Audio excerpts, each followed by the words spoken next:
Hi and welcome back to KONST. This is Roland-Philippe Kretzschmar. KONST is a podcast by Scandinavian Mind about contemporary and future art, the interconnection with society, culture, technology, finance and lifestyle. The outlook is primarily at the art world from a Scandinavian perspective, although taking into account the global arena of artists, exhibitions, trade fairs and other current events. And today I'm very, very excited because I both have, as guest on the podcast, a duo that started Coulisse Gallery. It's a fantastic, relatively new gallery in Stockholm. We'll get back to that later. And then also Hank Grüner, who is a super talented multidisciplinary artist based in Stockholm. So, hi, how are you doing? Hey. Hi. Hi, good to be here. Yeah, it's great to be here. Good morning. Thanks for inviting us. Good morning. So, Coulisse Gallery, you focus on presenting young, cutting-edge artists and designers, primarily from Scandinavia, but also from the rest of the world. And you have a collaborative approach where the gallery aims to bring a vibrant new energy to the Stockholm art scene, connecting artists and creatives from different disciplines who have common visual and conceptual threads in their practices.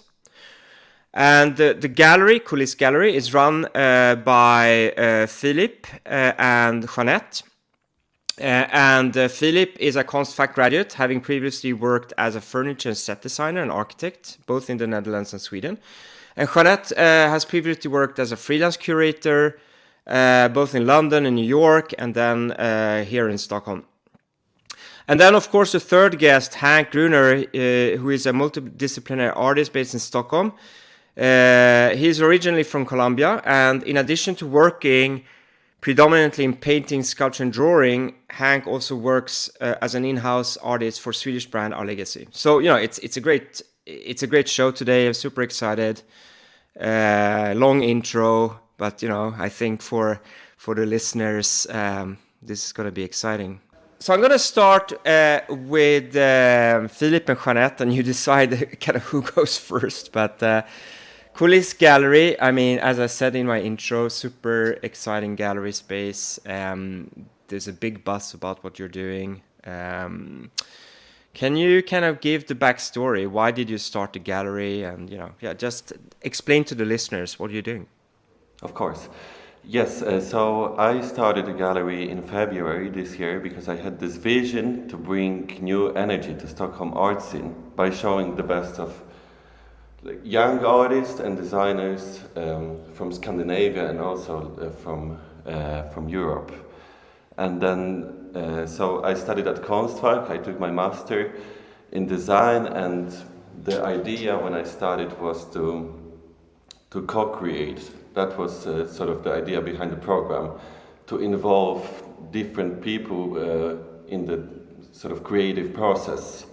And also, it was very much about working with people that have like different perspective that maybe come from the fashion or maybe that worked with architecture before. Mm-hmm. So that's also what we're trying to do at Coulisse, that we invite different curators that maybe that have been working with fashion or yes. So I think this like having a different perspective of a person that worked maybe within like a different field. I think that's very for us is very exciting, and I feel like we gain a lot from that. Mm-hmm. Can you elaborate on why do you think that getting influences from other industries than art brings new energy? I mean, can you elaborate a little bit on this? Yeah, I feel like it's about sort of this like a broader understanding of a subject. So for us, it's since we partly work with like we focus a lot on art, but we also work with designers. It is not at the moment about like those different disciplines. It's more about like finding connections, like finding the common sort of form language. So that exists both in art and design. So when we put up exhibitions, we maybe exhibit someone that works with crafts, that maybe works with carpets, and then someone that works with like wooden sculptures and painting. But it's still there is like this common form language that they speak about the same thing. It's just maybe different. They use maybe a bit different methods, different materials. And then when you come to this kind of exhibition, we focus on this maybe on a specific subject, and then you get, I think, by showing those different mediums, you get a broader understanding of the topic.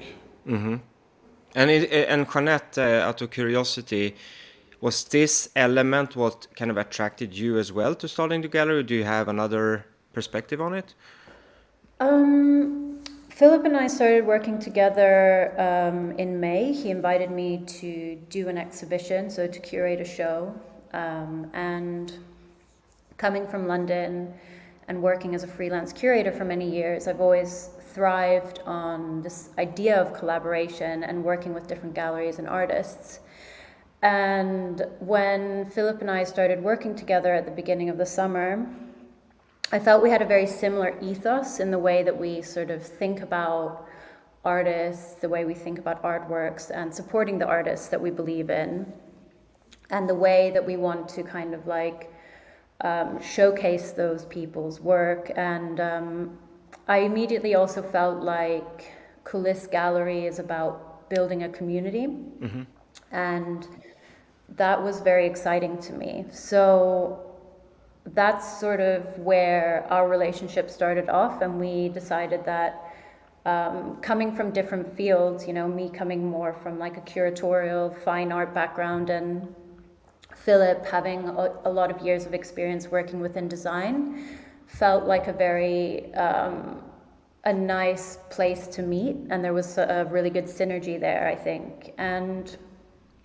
we both really like taking risks and digging deeper in exploring the art world, and for me as well, expanding my kind of horizons beyond just fine art and thinking about design and making bold decisions felt really exciting to me. So I'm really glad that, you know, we sort of met through this approach with the gallery.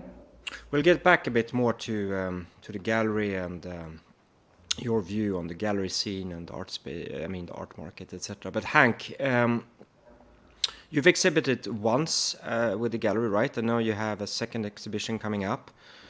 So can you explain to the listeners a bit about yourself and kind of your artistic identity, and who you are as an artist, and what excites you about working with Coulisse? My art, normally I take a lot of inspirations from my heritage of coming from South America. So a lot of my inspirations comes a lot from spirits and shamanistic kind of energies and mythology from South America. So there's basically my inspiration is my heritage. So normally I like to work with sculptures and paintings and make them together to fit, and I like to try to make rituals for my exhibitions and my work. And through the rituals I like to work with kind of totemic kind of figures, and that I normally bring together kind of a werewolf together with a human body, and then I try to make it into kind of a symbolic thing that is more related to my perspective as I was growing up. I went to my first shaman when I was 11 years old because I needed. My mother thought it was a good idea of going to a shaman instead of going to like a psychologist or whatever. And after that, I learned kind of the way of transforming thoughts and different dreams into making your maybe weaknesses into my drawings, and making my you could say my awareness and my beliefs and my disadvantage into my advantage in my paintings and drawings, and making myself portrayed as a animal if I needed strength, or you could say a horse if I needed to be another kind of strength. So I like to work with my identity together with my heritage, and through rituals I form them into my exhibitions. And then working with Coulisse, I thought it was when I met Filip. He was very free, and we had like a really good connections. We met one time first, and then we met the second time to talk about a little bit how we could work an exhibition together. And then I think we had a really easy understanding of like how to work with the space, and how freely, and the understanding of each other. Like Jeanette said, the ethos with Filip was very nice, and we had the same ideas, and kind of wanted to bring new life in a way. So I thought we met in a really good way. So thank you for that introduction. Just for the sake of the listeners, I mean, you refer back to shamanism, and what is shamanism, and could you expand a bit on the role it has played in your life? Yeah, so when I was growing up, it was I'm adopted for one thing, so I didn't really know much about my biology and my own, what you could say, my identity. And I started to have like a lot of different kind of things playing in my head. And my mother thought it was very like she brought me to psychologists and stuff, and then they said it's maybe you should take him to someone that maybe is from his own background. And then my mother was a little bit confused what that could mean. And then she found out that where I come from, in Bogota and outside of Bogota in Colombia, there's a lot of shamans, spiritual leaders that work with people that they have different dreams, and they have different visions in their head. So my mother brought me to a shaman when I was 11, and what they basically did with you can have shamans can work in different ways, but with me they could calm my inner feelings down, and they could translate my kind of the things that I saw in my head. I could control them and learn how to. The things that I saw, I could basically learn how to control them and use them into not be afraid of my feelings. So I got to work a lot with. Normally, you work with all your senses as a human. So you do work with sounds, with drums normally, and you work with smell, and you work with stones also that you put close to your heart, where you have a lot of energy basically. So I get to maybe expand my visions, how to understand my own feelings basically, when I was very young. Have you had any interaction with, for example, the shamanic culture in the Nordics, like with the Sami people, or is it exclusively with your heritage, or? Not so much with the Nordic, no, but I'm very very interested in Nordic shamanistic culture, basically, where you have the people living up in Lapland, and I think it's really interesting. Mm-hmm. So Filip and Jeanette, or Filip maybe, because you were the one that interacted with Hank originally. So what kind of drew you to Hank and his art? I think for me it was the story very much behind like Hank's art. Of course, also the aesthetics, but it's interconnected. I just felt like this story has to be told because Hank also he's originally from Colombia. It's a different perspective, and it's a different perspective maybe than the sort of the local or like the Swedish perspective, and I just wanted to enlighten that. I think it's interesting that Hank is part of the Swedish culture, but also like he has a lot of the Colombian culture, and I think this meeting was very interesting to show, sort of in his art, and also that he's so honest with like his creation, and also he takes his own personal story and he uses that story in his art. I think that was also very, for me, convincing. That he's not like really following he's not following maybe like some kind of like, I don't know, trends within art, or he's using his own life sort of, or like his own experiences, and when he creates art. So that was very convincing for me. Yeah, and I think his work has been, extremely well received, and it's very sort of bold and communicative, and because of that, it's great to have the opportunity for us to work more closely with Hank and to do a solo exhibition, because of course in this exhibition it's going to be really an expansion of that like story and the narratives, and like an opportunity for Hank to kind of showcase also the different mediums and materials that he works in, because we're going to have some sculptural elements and cutouts and painting and collage. So I think that's really exciting. I think that kind of like cross-disciplinary aspect of Hank's practice is really exciting.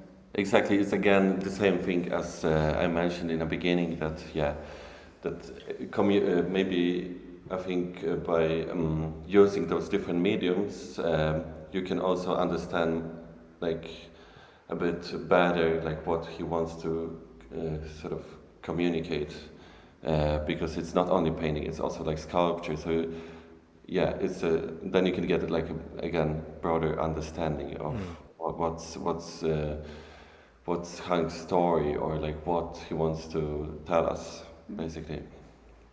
So Hank, what are your own thoughts about this upcoming exhibition? I think it's like it's an exhibition I've been having in my head for a very long time. So I started, I think, 3 years ago, 1 year before the pandemic. I exhibited big cutouts in Paris and in another place here in Stockholm. And so when the pandemic hit, I had to pause them, and then I worked with kind of other mediums.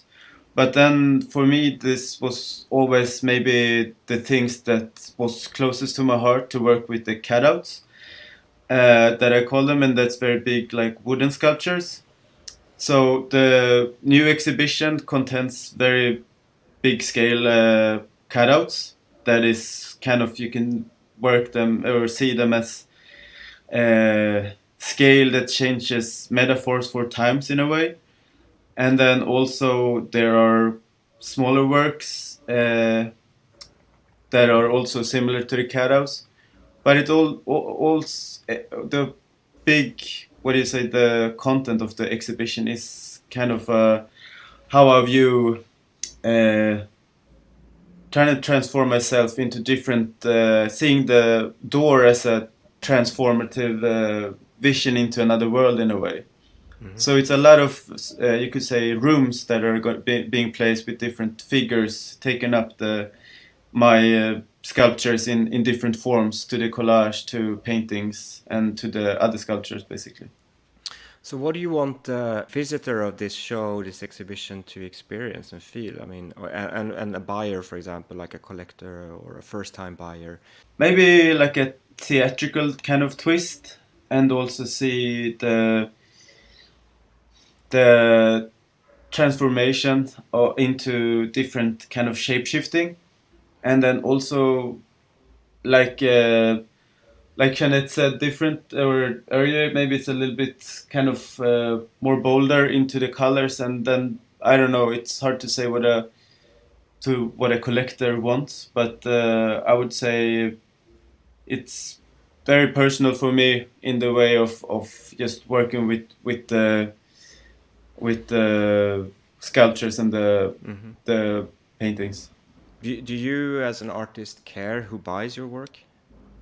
Not really. It's just I think the most interesting thing is when you feel that they maybe understand what you're coming from, and that they, for example, when I was in Berlin, it was a girl that came up to me from Colombia, and that she said she really liked that there was another Colombian that was bringing up the heritage of where we come from.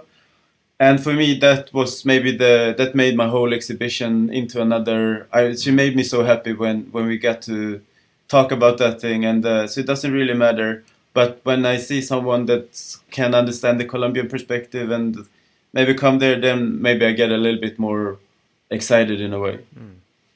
And Filip, do you care who buys the art that you exhibit?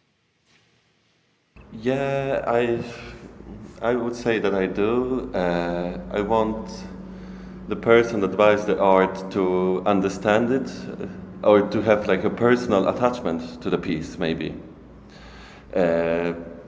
Rather than when it's only more of an investment. When it's both like intellectual investment, sort of, maybe, and like sort of investment with your money, basically. Yeah. But a question, and this is not to put you on the spot, it's just out of curiosity, because I know how hard it is to run a gallery. Like, how picky can you be actually then in the beginning of a gallery's journey? I think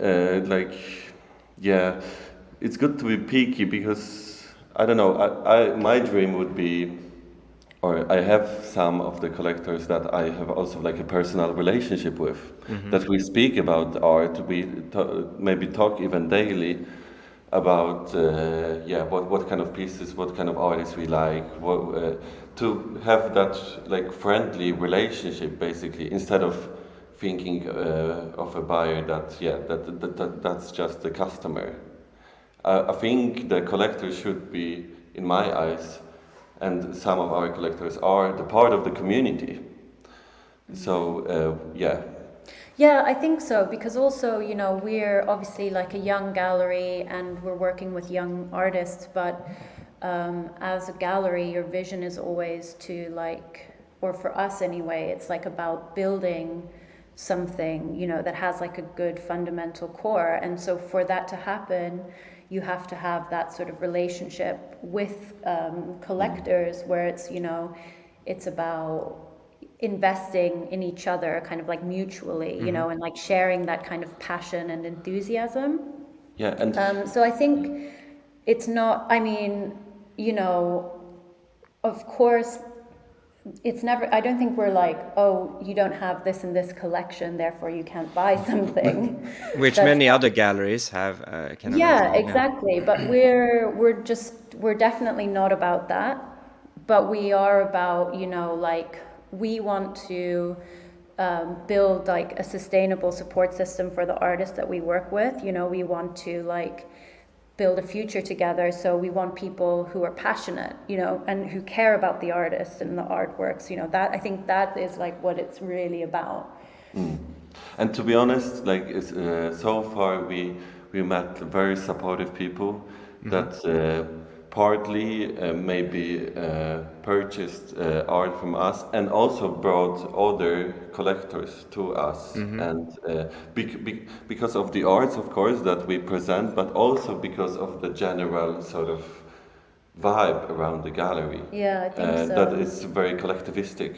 Sort yeah, of, and I like it's like, you know, young people and should also be collectors, you know, like we want to be, you know, we want to be inclusive in our like approach, and Isn't you know, that maybe a price point, like inclusivity for younger people? yeah, definitely. That's also a price point. So, for example, when we had the group exhibition with Hank, there was we had some pieces that were a bit more like a higher price, and then we had some that were more affordable. And And what is then affordable? I mean, in for the listener, like when you say affordable, what do you mean? Like, what's the around price? 10,000 for a Okay. small piece. Okay.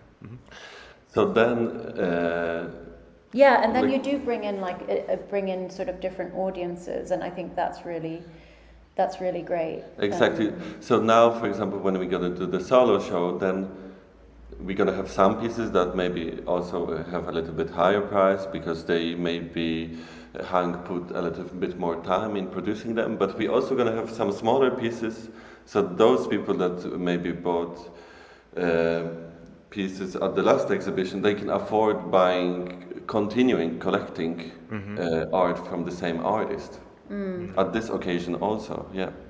So this energy that you're talking about, that's also the buzz around town, you know, that the energy around Coulisse is great. But if you, I mean, Hank, you're an outsider. Why do you think Coulisse are talked about in this way, you know, that there is this, you know, vibrant energy, exciting energy around the gallery?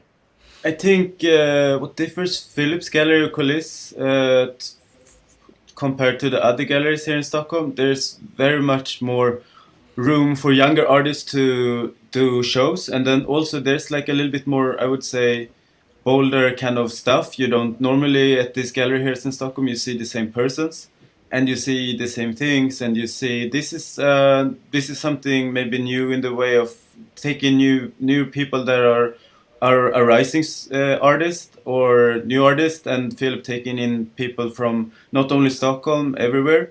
And I think that also makes it a little bit more exciting to see a new life, and that also breaks the new energy of people getting more excited to see what is this kind of artist, what can this new person do, or with the sculptures from painting. So I think it's a good mix of people want to just see new stuff, I think. And I mean, from my own observation, this is just a subjective opinion, obviously. I remember 2007-8, around that time, when Jonas Klerup had his gallery on Tegnérgatan in the basement, and it had the same vibe. Like, you know, there were queues outside. It was more like a nightclub than an art opening. There were people from all parts of society, you know, and it was the same kind of free, you know, anti-art world kind of energy that I feel that Coulisse is maybe also projecting. That you know, you're obviously part of the art world. You're running an art gallery, but still the energy around it is not anti-art maybe, but you kind of you're challenging the status quo. So I see some similarities. I don't even know if you remember what Jonas did 15 years ago, but that's like just one subjective view I have on it. But then a question: how do you think then that the traditional art scene is responding to this?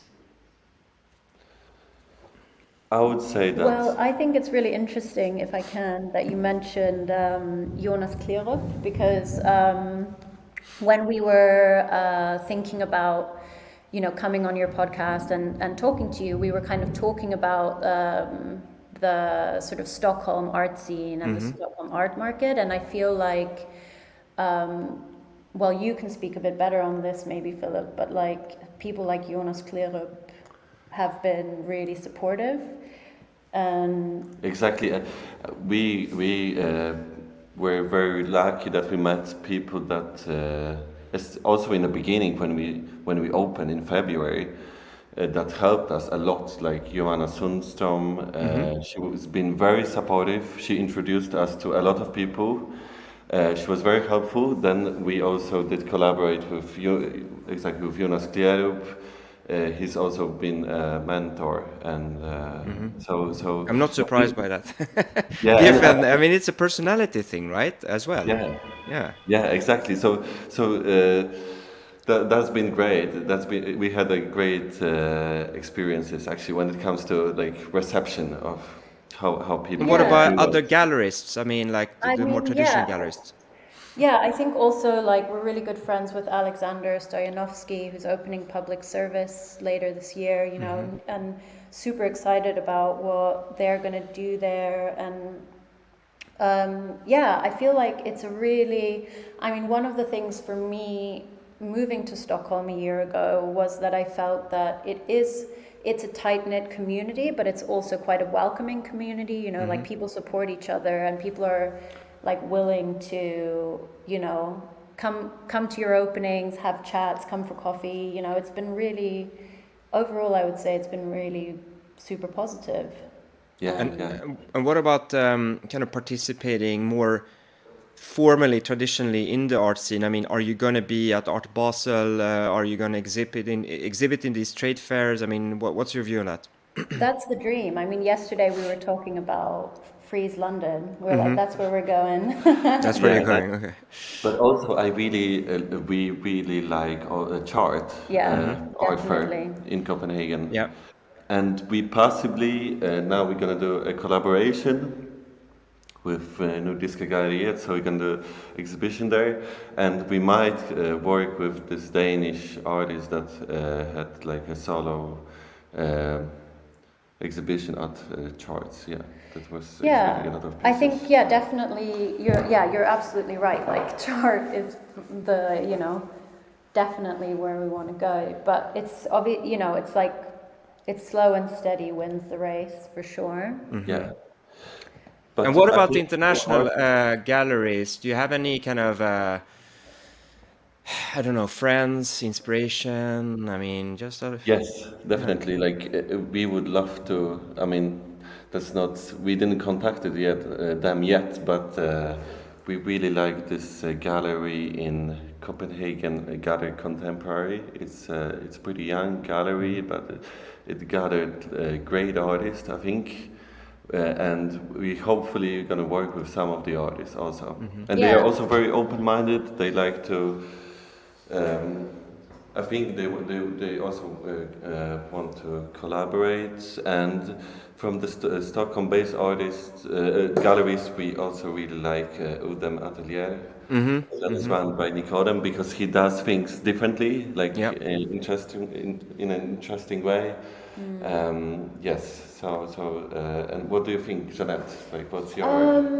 I mean, I have a few maybe London favorites, like Collective Ending, which is more of an artist-run sort of collective, but they do really interesting stuff and have some really fantastic artists that have kind of worked with them. Also, Guts Gallery is doing very interesting things in London, and I agree with your observations. Yeah. Then also the whole gallery in New York is amazing, of course. Yeah. So I just out of curiosity, and this applies to all three of you actually, I mean, how much can you over-intellectualize art? Like, how much can you actually speak about art? And I thought about this when I started the podcast, like, you know, art should be maybe experienced, not talked about. I totally agree. Or for me, it's been always like, it always felt that a lot of people, like, or also my parents, for example, they are always very, I don't know, they feel sometimes uncomfortable when they are around like contemporary art because they feel like they have to understand everything. But sometimes it's about your feelings, like how you feel about it, than the maybe intellectual part of it, if you understand it or not. It's like the feeling that you can really sometimes define with like words, I think. Yeah. I think for me, like, I think art definitely should be felt, but I also think that many interesting conversations come out of art because there's so many themes within works that it can go into psychological, scientific, you know, there's so many areas that art and also design covers. And during the pandemic, for example, I started doing these artist interviews, and they were sort of Instagram lives as a way to, I don't know, sort of continue my curatorial practice. But what I thought was really interesting, what I really learned from that is that so much kind of comes out of these conversations, because it's through like the conversations with artists that you understand their work more and more, and those people who I had these conversations with, that those are like long-lasting friendships and, you know, creative professional relationships that last. So I think conversations are really important. Of course, they shouldn't be exclusionary, but yeah. No, I mean, I'm open for any view on this. I mean, personally, I try to be quite light in this show, at least, and because I think everyone should feel comfortable. I mean, with art and with contemporary art and in the art scene, and sometimes, I mean, the more traditional gallerists or the blue chip galleries. I mean, there's so much distance between what they do and let's say the general public. Yeah. And I think art is for everyone, really. So, you know, I mean, I try not to over intellectualize the conversation about art in this show, at least. So hopefully it's more accessible then to a larger audience. What about you, Hank? What do you feel about it as an artist? I agree totally with the thing that art should be for everyone, and it's also the kind of the nice thing to, because art normally is a visual language. It's of course also a big part of being able to talk about it and be able to, you know, have a conversation. Sometimes you meet a person and you start talking about your artwork and then not even showing it, and then you start to get an interesting, because the person likes, either you like what they're talking about or you're like what they're saying, and then so I think it's both part of the art world is being to see it visually and also being able to speak about it in every room, basically, without naming any specific kind of way. So on that note, Hank, when's the show coming The up? show is 4th of November. Great, at Coulisse Gallery, right? And why should I go and visit your show? If you want to go visit the exhibition that's going to be called Shapeshifting, it's if you want to see masks in different rooms, the scale of power and tactility, transformation of mythology. If you want to see maybe the theatrical twist in a way of how I work, then you should come, and hopefully you will have a great viewing. And Filip and Jeanette, why should we come to Coulisse Gallery? Well, I mean, there are so many reasons. Yeah, I think you should come for a good time, for some great art, for a good chat, good vibe, and You seem like nice people, not too scary. yeah, exactly. We're not scary, yeah, and we're just happy to like see people, and yeah, you don't have to, we won't have too scary conversations or anything. Yeah, no, I think it's going to be a great exhibition. I'm really looking forward, actually, and it's going to be nice to see some new works from Hank, some ceramic works. I think paintings. like big, bold color to like brighten up the grey November. You It's know? going to be very like strong exhibition when it comes to like it's going to be like strong expression. Well, I'm looking forward to the show, but also future shows. I'm, as I said throughout the whole conversation today, super excited about everything that you do at Coulisse, you know, so I really congratulate you, but also wishing you the best of luck in the future. I know it's a hard space to succeed in, right? There's a lot of competition, a lot of macro factors influencing whether people buy art or not, right? So, but keep up the good work. And Hank, I mean, from what I saw in the group exhibition and from my research, you're extremely interesting as an artist, super talented. Really looking forward to your upcoming exhibition. 4th of November at Coulisse Gallery. All the details will be in the show notes. So this was an episode of KONST, where we talked to Filip and Jeanette from Coulisse Gallery and Hank Grüner, an artist exhibiting soon. And KONST is a podcast by Scandinavia Mind about contemporary and future art, the interconnection with society, culture, technology, finance, and lifestyle. And my name is Roland-Philippe Kretzschmar. Thank you so much for today's conversation. Thank you for having us. you. Thanks, Roland.